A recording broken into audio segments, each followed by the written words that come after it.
ce soir aux Nouvelles nationales d'APTN. Ce feu-là nous a vraiment venu chercher le cœur de Kitsaki. Mercredi dernier, incendie dans la communauté Anishinaabe de Kiksakik, alors que les bureaux du conseil de bande ont brûlé sous les yeux impuissants de la population. Il y a vraiment une urgence d'agir pour améliorer les conditions de vie des membres de la communauté Innu de Pessamit. Entente cadre de 45 millions de dollars entre Pessamit et la province de Québec. On veut rien savoir de lui, qu'il reste chez eux. Mais certains s'opposent à cette nouvelle page qui se tourne. En entrevue cette semaine, Gary Anandasangarry, ministre des Relations couronne autochtone du Canada. Kwe, bonjour, je m'appelle Shushan Bacon et je vous souhaite la bienvenue aux Nouvelles nationales d'APTN. Mercredi dernier, la communauté Anishinaabe de Kiksakik a eu un réveil difficile, alors que les bureaux du conseil de bande ont brûlé sous les yeux impuissants de sa population. Même si les services d'incendie de la ville de Val-d'Or se sont déplacés en support à la communauté à 1h30 en voiture. Le feu a débuté dans les environs de 7 heures le matin, un peu avant que les employés rentrent travailler. La communauté de Kiksakik n'a pas d'eau courante, ni de service d'incendie pour combattre les feux. Il y a 44 ans, la population a acquis avec difficulté le bâtiment qui appartenait à Hydro-Québec au départ. Il contenait des archives qui allaient être numérisées prochainement. Selon Jimmy Papati, dans un direct sur les réseaux sociaux, c'est le cœur de Kiksakik qui vient de brûler. Puis je voudrais prendre le temps de remercier tous les gens qui nous ont envoyé des messages positifs, des messages de support de la part de Lac-Simon, Picogan, la Crapite, Kitigan-Zibi, les communautés Anishinaabe, Notre-Dame-du-Nord, Témiscamingue First Nation. Nos communautés sœurs, frères et sœurs, on apprécie, on se sent moins seul. Pour ma part, je me retiens pour ne pas pleurer. Après des années de conflits, y compris un procès de plusieurs millions de dollars, la communauté Innu de Pessamit a signé une entente de 45 millions de dollars avec le Québec. L'entente cadre facilitera les négociations concernant d'éventuels projets énergétiques sur le territoire. Cependant, certains membres de la communauté sont inquiets. Ils ont dénoncé le manque de transparence de la part du conseil de bande. Maricela Amador nous raconte. Sans plus tarder, nous allons procéder à la signature officielle de cette entente cadre. Une signature, des poignées de main, autant de signes d'espoir que de décennies de désaccords appartenant au passé. C'est une entente historique. En signant cette entente cadre, Pessamit recevra 45 millions de dollars. Il mettra en pause une poursuite de 500 millions de dollars intentée contre le Québec en 1998. Cette poursuite allègue que la province a violé les droits ancestraux des Inuits en inondant leur territoire pour la construction de plusieurs barrages hydroélectriques. Le premier ministre a qualifié cet argent de geste de bonne foi de la part du gouvernement. C'est un geste qu'on pose et ce sera au conseil de bande de décider ce qu'ils en feront de ce montant-là, mais on nous a rapporté qu'il y a vraiment une urgence d'agir pour améliorer les conditions de vie des membres de la communauté Innu de Pessamit. La chef des Inuits de Pessamit, Marielle Vachon, affirme que l'argent servira à résoudre la crise de logement dans la communauté et à créer un fonds de développement social pour ces quelques 2400 membres. On veut rien savoir de lui, qu'il reste chez eux. Cependant, certains membres de la communauté sont mécontents du manque de consultation et de transparence de la part du conseil de bande, alors qu'il a caché l'existence même de l'entente jusqu'à peu de temps avant l'annonce. Il n'y a aucun règlement ici, il n'y a aucun règlement municipal qui nous empêche d'empêcher de passer le goût. Une poignée d'entre eux a donc organisé une blocus sur la route principale menant à la communauté. L'un des manifestants, Jérôme Chance-Saintonge, a déclaré qu'il avait appris l'existence de l'entente par des rumeurs provenant, selon lui, du ministre responsable aux relations avec les Premières Nations et les Inuits, Yann Lafrenière. Moi, ça m'a interpellé. Fait qu'un matin, là, on ferme Pessamit. Je ferme Pessamit. À cause de quoi? Bien, aucun Autochtone rentre à Pessamit, la nation Innu. Je le ferme. Pourquoi je le ferme? Bien, à cause de ça, il n'y a pas de transparence. Avant l'arrivée du premier ministre à Pessamit, Saintonge a souligné que la communauté aurait dû être informée des discussions entre le conseil de bande et la province. Il s'oppose à l'entente. Depuis 70 ans, comment je pourrais dire ça, là, Hydro-Québec nous a pas demandé de faire l'autorisation du premier barrage. Il nous a fait à notre insu. 70 ans plus tard, ils reviennent ici, la même maudite affaire, la même maudite technique. Garde, 45 millions, vous n'avez pas le choix, là. La police de Pessamit est intervenue. Elle a tenté de démanteler le blocus. Toutefois, Yann Lafrenière a tenté de calmer les esprits en s'adressant aux manifestants. Il y avait un manque d'informations, puis ce qu'ils nous ont fait, dans le fond, c'était un cri du cœur en disant « on veut savoir ce qui se passe ». Il y est parvenu. Le blocus a été levé. La signature a eu lieu. Le gouvernement du Canada, du Québec, a besoin de ce silo demain matin. La chef Vachon a indiqué qu'une rencontre avec la population aurait lieu plus tard dans la journée afin d'expliquer l'entente cadre pour apaiser les inquiétudes. J'aurais aimé pouvoir le faire, mais c'est comme je vous dis, le dossier était confidentiel. Jusqu'à la dernière minute, jusqu'à hier, moi, c'était confidentiel. Le PDG d'Hydro-Québec, Michael Sabia, a souligné que les communautés autochtones seraient impliquées en tant que véritables partenaires financiers dès le départ dans les futurs projets énergétiques. Notre accord nous donne une occasion de commencer des discussions sur des éoliennes, d'autres choses également, avec la communauté Pessamit. La chef Marielle Vachon a déclaré que si les négociations aboutissent à un accord éventuel avec la province sur le futur projet énergétique, un référendum sera organisé. Reste à savoir si ce référendum sera respecté aussi. Marie-Céla Amador, Nouvelle nationale d'APTN, Pessamit. La semaine dernière, une journée historique, Louis Riel a été célébré à Winnipeg. Pour la première fois, Riel a été reconnu comme le premier chef de gouvernement de l'histoire du Manitoba. Le leader métis a été honoré par un autre pionnier, Wap Kinew, qui est devenu l'année dernière la deuxième personnalité autochtone à accéder au poste de premier ministre du Manitoba. Bien que le portrait de Louis Riel soit accroché au mur de l'Assemblée législative du Manitoba depuis un certain temps, ce n'est que l'an dernier que la loi sur Louis Riel a été adoptée, faisant de lui le premier ministre du Manitoba. Pour la journée Louis Riel, le gouvernement a ajouté une plaque afin de commémorer le statut de Riel en tant que premier chef du gouvernement du Manitoba. En 1869, Riel dirige un gouvernement provisoire dans la colonie de la Rivière-Rouge, adoptant une liste de droits pour laquelle il s'est battu afin de la faire inscrire dans la loi. En 1885, à la suite de la rébellion du Nord-Ouest, Riel est condamné pour trahison. Puis, il est pendu. La loi sur Louis Riel a été le premier projet de loi présenté par le gouvernement néo-démocrate de Wap Kinew. La loi prévoit également que le programme scolaire du Manitoba reflète les contributions de Louis Riel. Les célébrations de la journée ont conclu par un rassemblement sur la tombe du premier ministre où des admirateurs ont présenté une copie de la loi sur Louis Riel. Après la pause, un retour sur le contexte historique et politique de la communauté de Pessamit avec la Société d'État Hydro-Québec. Restez là.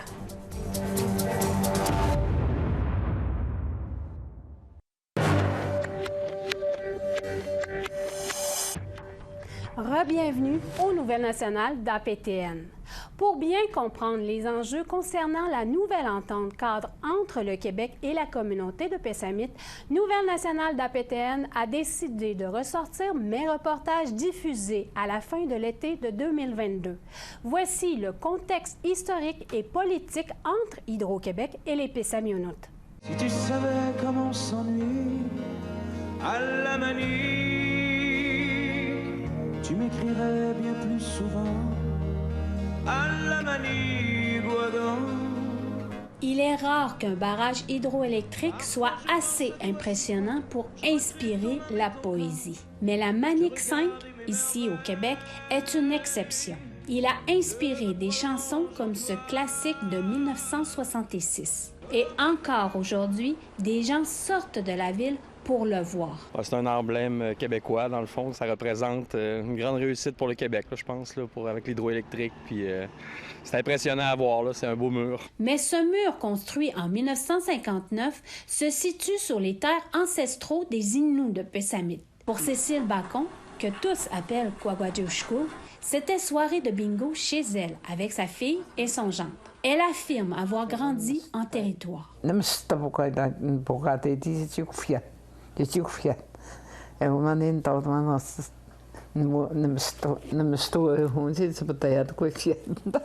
Voici leur destination de l'époque. Cela prenait 1 mois de voyage en canot et en portage à partir des rivages de Pessamit.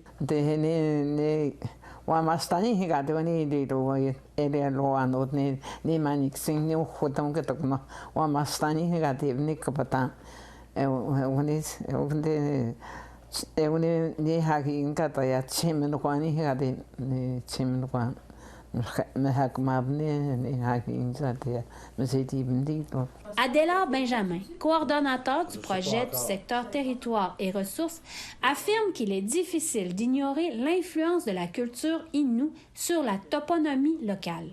Par exemple, le nom du réservoir de la Manicouagan est un mot Innu.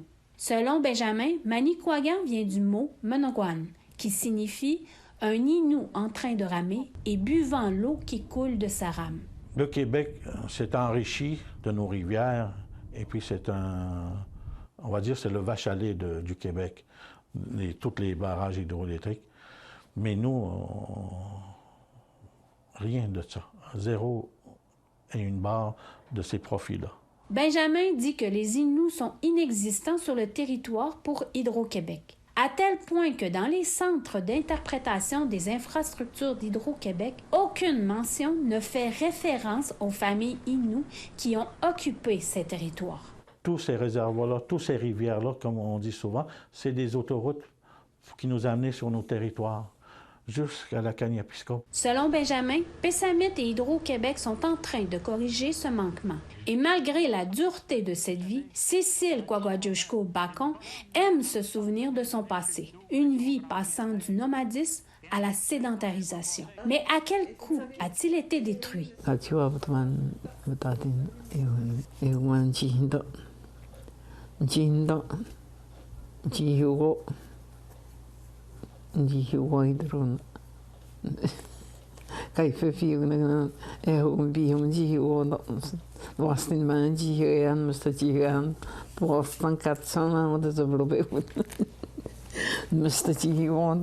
Pour Cécile Bacon, sa relation avec Hydro-Québec se résume à cette pensée.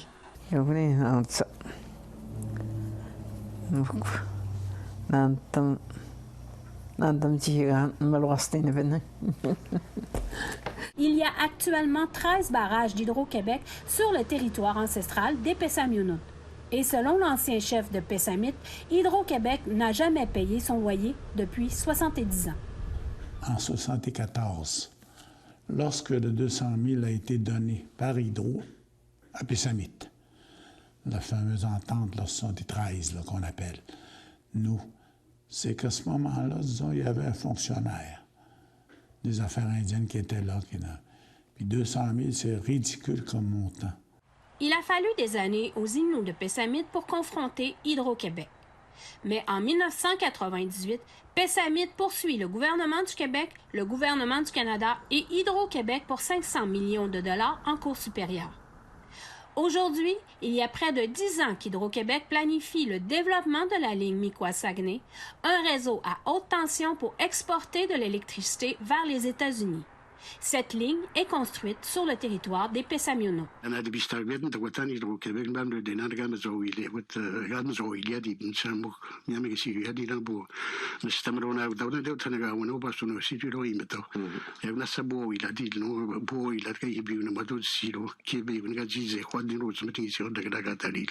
En 2018, pendant 1 an, Hydro-Québec et Pessamit ont négocié l'entente Pic-Moigan.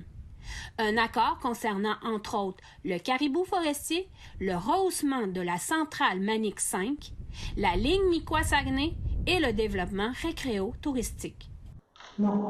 Par souci de transparence, Pessamit a voté en référendum. La première fois en juillet 2019 et la deuxième fois en février 2020. Les électeurs des 2 référendums ont rejeté l'accord. Hydro-Québec a tout de même poursuivi ses projets.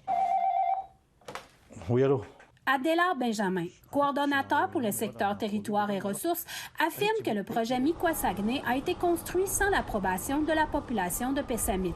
Les gens se sont montrés très perplexes. Ils ont cette peur, cette crainte-là de se faire flouer encore par cette société qui est Hydro-Québec. Dans le cadre de sa campagne électorale de 2022, le premier ministre François Legault a appelé à une expansion des barrages hydroélectriques. Une fois de plus, il s'est tourné vers le territoire Innu. Que je vais demander à Hydro-Québec de regarder la possibilité de construire des nouveaux barrages au Québec. Encore une fois, les Inuits de Pessamit sont demandés pour épauler la charge du développement hydroélectrique. Hydro-Québec veut rehausser le réservoir de la Manicouagan depuis 2016. Mais une station de recherche du nom de Wapishka fait obstacle. Elle se situe au bord du réservoir de la Manicouagan, dont les propriétaires sont le Conseil de bande de Pessamit et l'UNESCO. Le ministère de l'Énergie et des Ressources naturelles confirme que le site d'origine de la station Wapishka sera touché en cas de rehaussement de la Manicouagan. En effet, en 2018, la station a privilégié relocaliser une grande partie de ses activités sur un autre terrain en détenant un bail de location. Il demeure certaines installations sur le site du bail d'origine. Marielle Vachon est la chef nouvellement élue de Pessamit. Elle déclare que si Hydro-Québec procède au rehaussement, Pessamit perdrait ses bâtiments de la station Wapishka. Selon l'ancien chef Jean-Marie Volant, Hydro-Québec a obtenu le permis pour augmenter le niveau d'eau du réservoir. On a dit non, mais là, jusqu'où ça va tenir, là, jusqu'à quand ça va tenir, c'est une autre histoire. Shushan Bacon, Nouvelle nationale d'APTN, Pessamit. Au retour, l'honorable Gary Anandasangari, ministre des Relations couronne autochtone du Canada. Soyez là.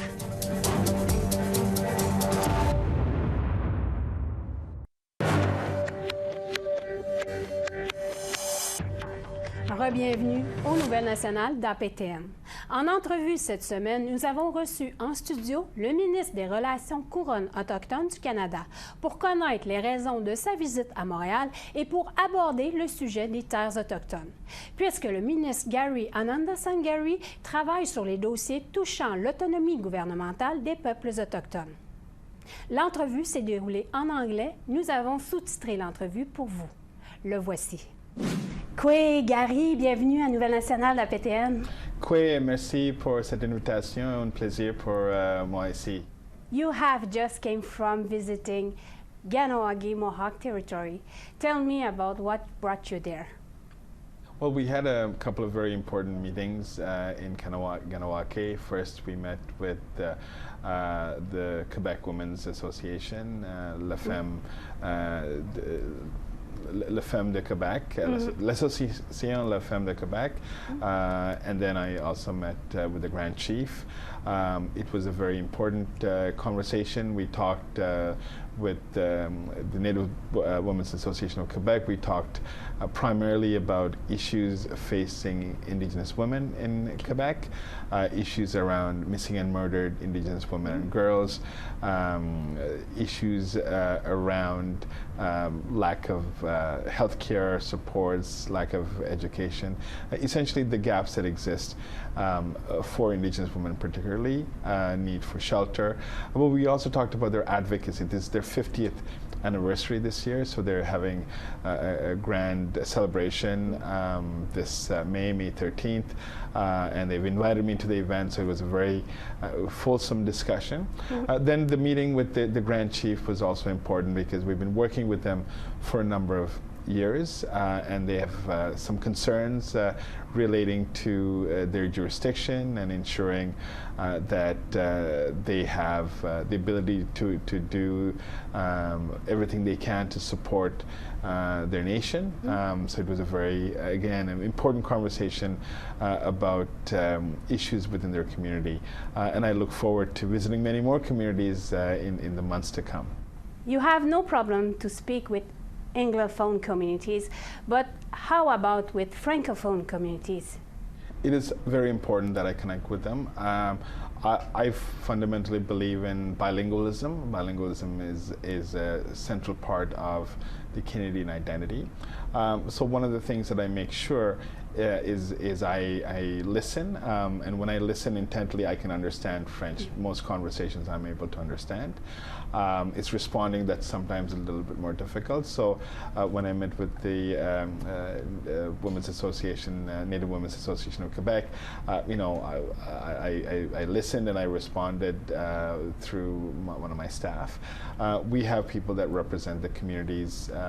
Okay, you have translator. I do have translator. When you do those meetings. Sometimes I do. Yeah, I had a meeting just in downtown Montreal, and I had two translators. We were talking very technical terms, very legalized terms, so I wanted to make sure that the language is precise.